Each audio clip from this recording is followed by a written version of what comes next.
Coming up on One Detroit, members of In the Tradition Jazz Ensemble talk about their unique musical style and Kwanzaa performances. Plus, a conversation with religious leaders about coping with depression and grief during the holidays. Also ahead, we'll take a trip down memory lane with the Hudson's Holidays exhibit at the Detroit Historical Museum. Plus, we'll have some ideas on how to spend this weekend before Christmas. And we'll wrap up with holiday messages from the One Detroit team. It's all coming up next on One Detroit. From Delta Faucets to Behr Paint, Masco Corporation is proud to deliver products that enhance the way consumers all over the world experience and enjoy their living spaces. Masco, serving Michigan communities since 1929. Support for this program is provided by the Cynthia and Essa Ford Fund for Journalism at Detroit Public TV. The DTE Foundation is a proud sponsor of Detroit Public TV, among the state's largest foundations committed to Michigan-focused giving. We support organizations that are doing exceptional work in our state. Visit dtefoundation.com to learn more. Nissan Foundation and viewers like you.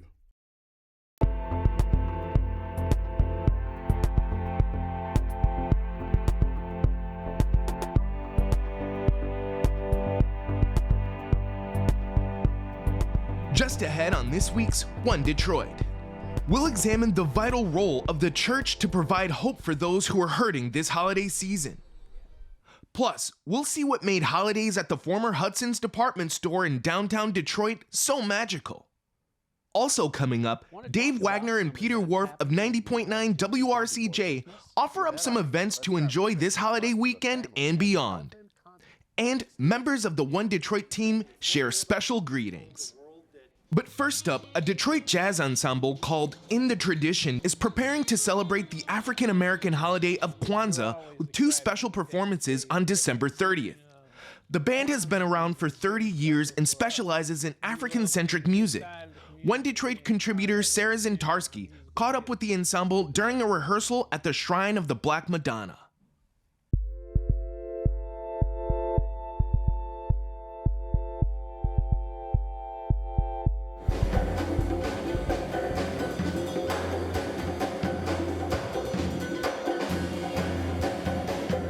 More than being a band, we're a family. There's that spiritual link with us when we take to that stage. It's automatically apparent when you hear the music that you're hearing a family connection.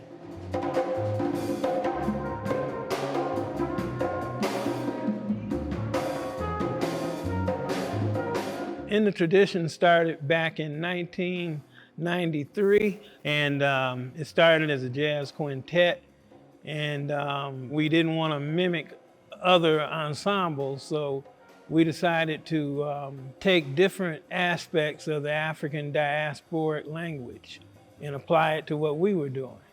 And that's how we came up with the approach, and that's why we call it the traditional approach, In the Tradition. We're currently at 9 pieces right now, including our vocalists and percussionists. We have 4 horns, a rhythm section of piano, bass, drums, djembe, and the vocalist doubles on percussion as well.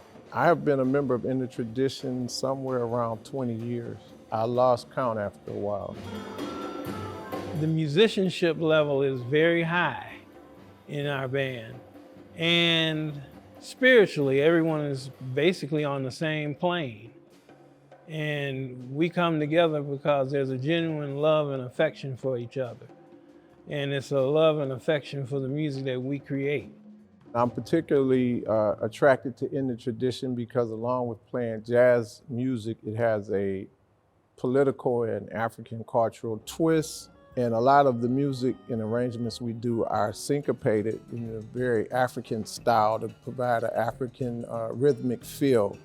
So that's how we come to decide or to call this African jazz. All of our original compositions have themes and motifs that speak to African and African American history.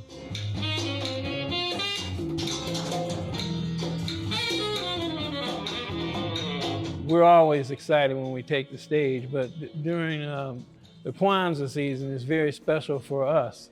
We love being inside of the community and being a part of it and sharing our musical gift with the rest of the community. Kwanzaa in the African American community is a reaffirmation of principles that we practiced before the slave experience. And it's a sense of re-energizing the community and reinstilling those principles that we lost so long ago. Kwanzaa was created in 1966 under the direction of Dr. Maulana Karenga, who's a professor of African American Studies, along with other members of an organization he directs called US.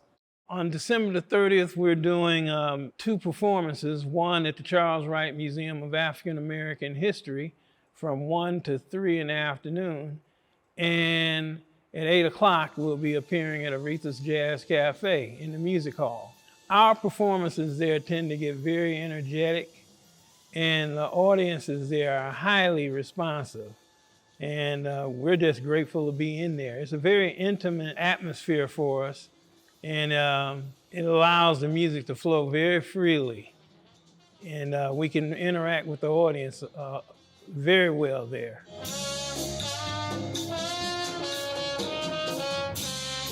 And we have several selections that correspond with the 7 principles of Kwanzaa, which is 7 principles that collectively comprise a value system. So we've selected songs to align with each one of these principles. And the idea will be to convey the message of Kwanzaa in terms of African American people coming together to celebrate our history and culture and the need for us to continue to advance our culture. They tend to be upbeat. They tend to be driving in rhythm and propulsion. And we think that that tends to bring the music alive. You're not just hearing a perfunctory performance. Each principle has a driving beat behind it. And we use that to drive the message home. A major part of Kwanzaa, objective of Kwanzaa, is to teach people about the value system, about the holiday, so that they can learn how it's done and they can then take it and embrace it as their very own and celebrate it in successive years or successive days for the remainder of the celebration. If you've never been to Kwanzaa or a Kwanzaa program or celebration, come out so you can learn more about the celebration, about the history and culture of African Americans. And if you like music, particularly if you like jazz, if you come and join us, you will not be disappointed. I think you will find it very enlightening, educational, and spiritually uplifting. And I will stand here to say, or sit here and say, I guarantee that you won't be disappointed. I hope when people come to see the performance, they take away a sense of community and a sense of joy and pride.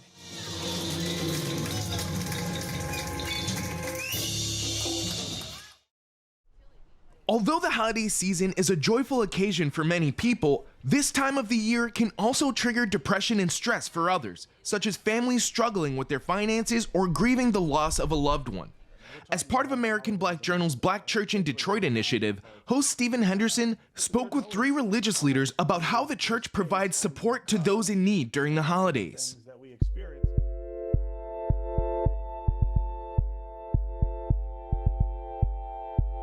The last 3 months of the year really are my favorites. I am always in such a great mood, and there are so many kind of high points in those 3 months, including my birthday, which is usually the week of Thanksgiving, that I often don't think about all of the sort of flip side of that, maybe the hardship that some people are enduring, either because of money or because of loss. So I just want to start off with us just talking about how prominent that is, how much of that you see in your work. Reverend Presley, I'll start with you. Oh, well, very much so. You know, I always say that Frankie Beverly and Mays tapped into their theological spirit with that song, Joy and Pain, Sunshine and Rain, because often it is that close for so many families in this season. While it's so much joy and being able to gather together, for many, there will be empty seats at the table, which will really cause, a continuation of them navigating grief for their lost loved ones. And so we take it as very important in this season to make sure that we create spaces and resources for our congregation community. The church was always that space. And generations who had it way worse than us. All right, didn't have air conditioning, didn't have praise teams, didn't have all the fancy stuff that we have, but they had the church. And it was a place that they could come and be prayed over, hands could be laid upon them. And so now we're at another stage. And so we are embracing behavioral health and making room for development center to come in and to do sessions and to teach people about anxiety and about depression and those type of things. And then empowering them to really acknowledge that we're going through. Not just the spiritual going through. Okay, all right, but we're hearing voices, or we're struggling with depression or whatever, and that this is a safe place. All right, the body of Christ, the church, is a place where you can come, where we're setting a culture or an atmosphere where you can come. Dr. Lockett, your work is not in the church, but it is of the church. It's inspired by the church. Talk about the things that you see in your work environment that cry out for attention this time of the year. Absolutely. So as director of spiritual care and community affairs for the Detroit Medical Center, we see death and life simultaneously every single day, with a new mother coming in with the expectation of delivering a full-term baby, only to find out that that baby is very unlikely to survive. And being able to have that conversation with that mother and with that father, letting them know that unfortunately you're in this situation and you still have to give birth to this unborn child that would no longer be living. So that's a whole different type of grief. And then when you go down the path of the elderly community, who we expect to get to end of life when they're 80 and 90 and maybe even 100 years of age, that have come to that space. But now, as you said before, we are seeing so many people who are in that space of the 45 to 55-year-old individuals who have not been listening to their bodies. I was having a conversation with someone the other day that you have to be in touch with your tempo, because when you don't listen to your tempo, guess what? Your tempo will do whatever it wants to do. And sometimes that tempo will allow you to be taken out. So we have to really pay attention to that. We're talking about the holidays, and that's a particularly tough time for folks. But the church always is called to this space. And because of the things that we experience as African Americans, not just in Detroit, but all over the country, the need is always there. And so the demand on the church is always kind of at a high level. No, very much so. And I'm blessed here at Third New Hope because we have a significant amount of licensed counselors and therapists who are also members of our congregation. And as a result, we started a ministry called Seasons of Grace, which provides people an opportunity to access these counselors in order to process the grief that they're experiencing. And so we situated the month of October as our mental health awareness month. And we even had settings for our youth and children to be able to process as well, because along lines of the items of loss that Dr. Lockett mentioned, divorce, family separations are things that children are having to encounter, particularly in this holiday season, that we want to make sure that we're providing them the resource to think through and to find healthy ways to navigate the challenges in which they're experiencing. Turning now to a holiday tradition that delighted Detroiters for many years. Longtime residents will remember the decorations and displays at the iconic downtown Hudson's department store. The Detroit Historical Museum is helping visitors relive that shopping experience through a Hudson's Holidays exhibit. The nostalgic display includes the popular toys, decorations, and artifacts that made a trip to the store at Christmas time so special.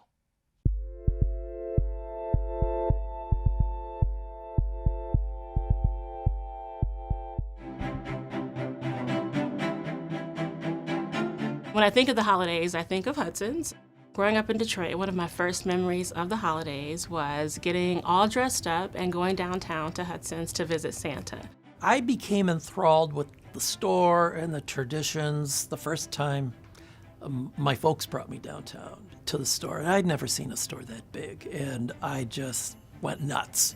Nobody did it quite like Hudson's did it. From the big tree to all the beautiful things to buy. I mean, it really was a place of wonder. The show began on the sidewalk.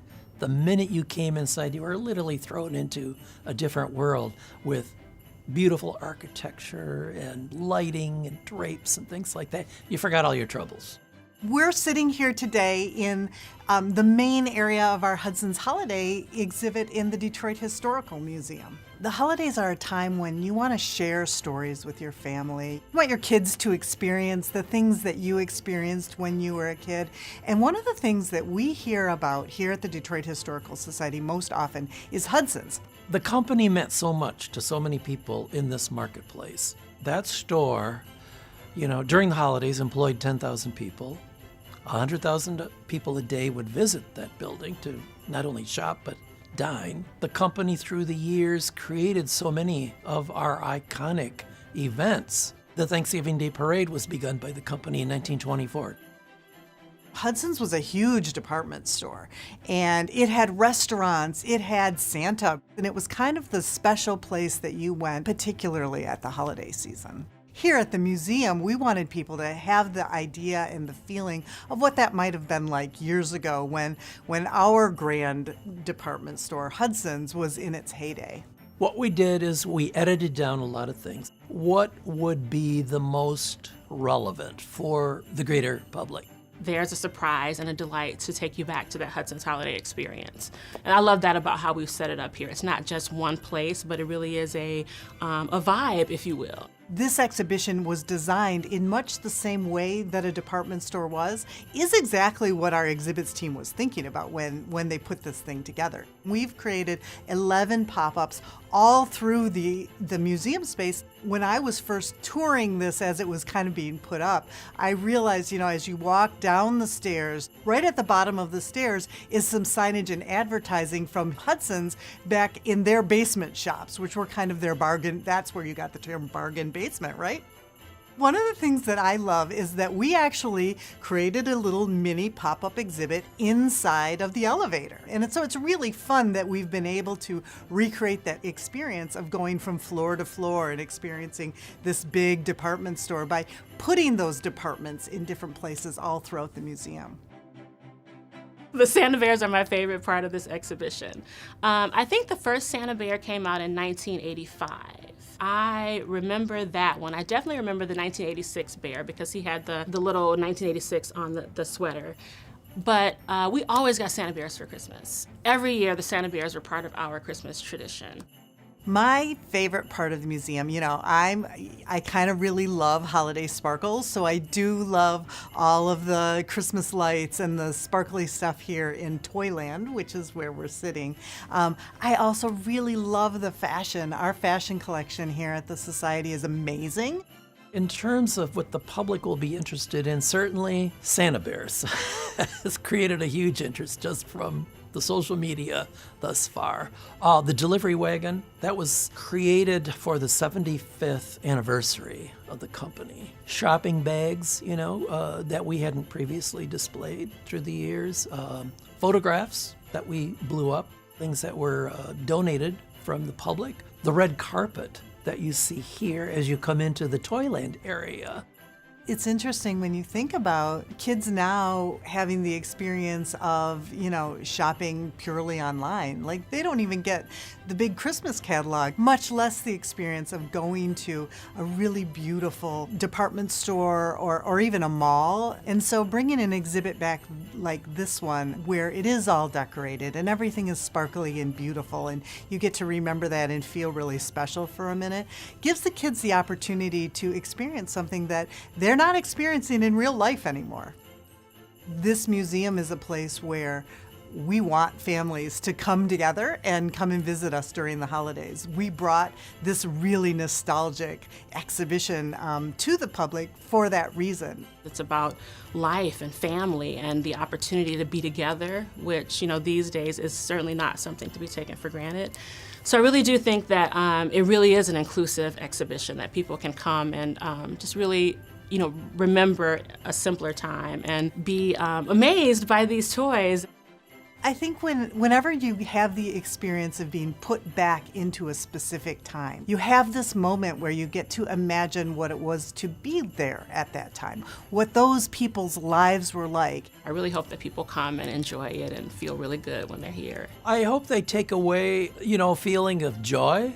This exhibit is going to remind you once again what it means to share memories with your family. It's kind of the perfect entry to that holiday season for everybody. And you have until January 2nd to check out the Hudson's Holidays exhibit at the Detroit Historical Museum. There are plenty of other activities to add to your calendar over the holidays.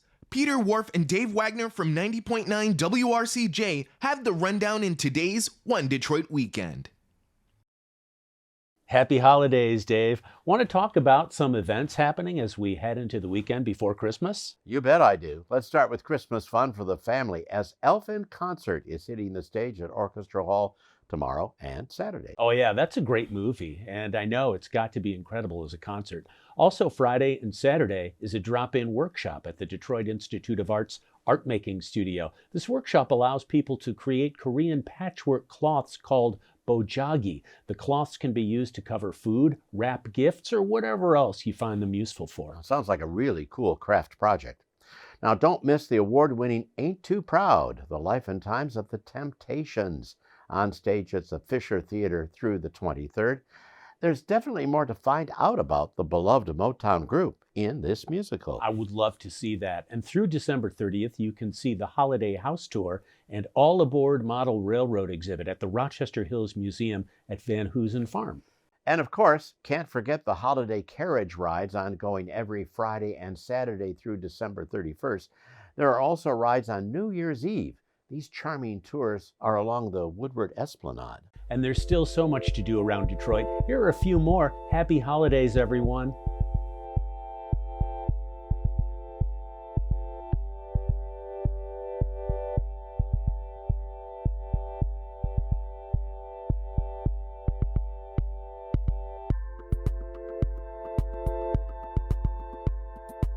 And finally, we want to thank you, our viewers, for watching One Detroit this year. Our team came together to deliver these special holiday messages.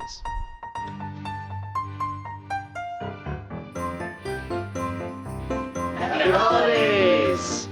Happy holidays! Happy holidays!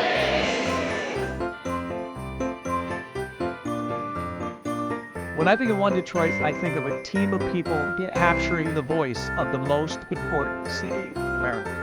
When I think of One Detroit, I think of local, trusted journalism. When I think of One Detroit, I think of, well, One Detroit, the community. I think of One Detroit, I think of important local stories that really capture the spirit of our community.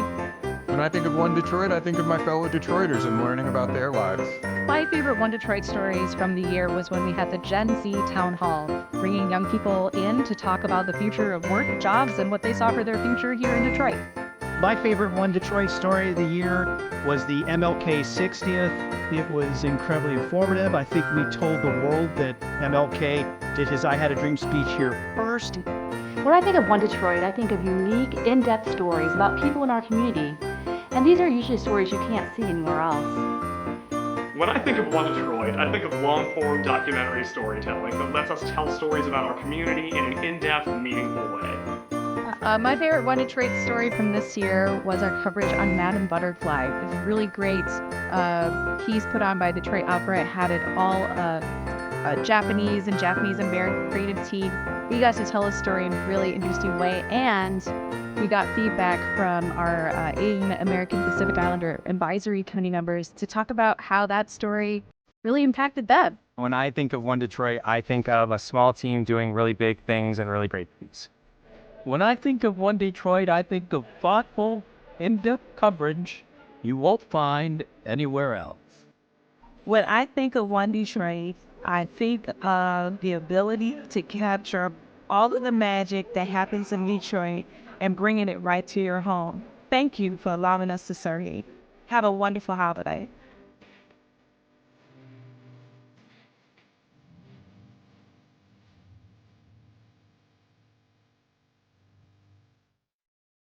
That'll do it for this week's One Detroit. Thanks for watching. Head to the One Detroit website for all the stories we're working on, follow us on social media, and sign up for our weekly newsletter.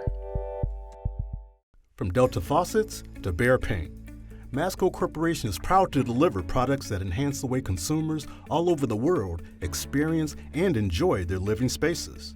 Masco, serving Michigan communities since 1929. Support for this program is provided by the Cynthia and Edsel Ford Fund for Journalism at Detroit Public TV. The DTE Foundation is a proud sponsor of Detroit Public TV, among the state's largest foundations committed to Michigan-focused giving. We support organizations that are doing exceptional work in our state. Visit dtefoundation.com to learn more. Nissan Foundation and viewers like you.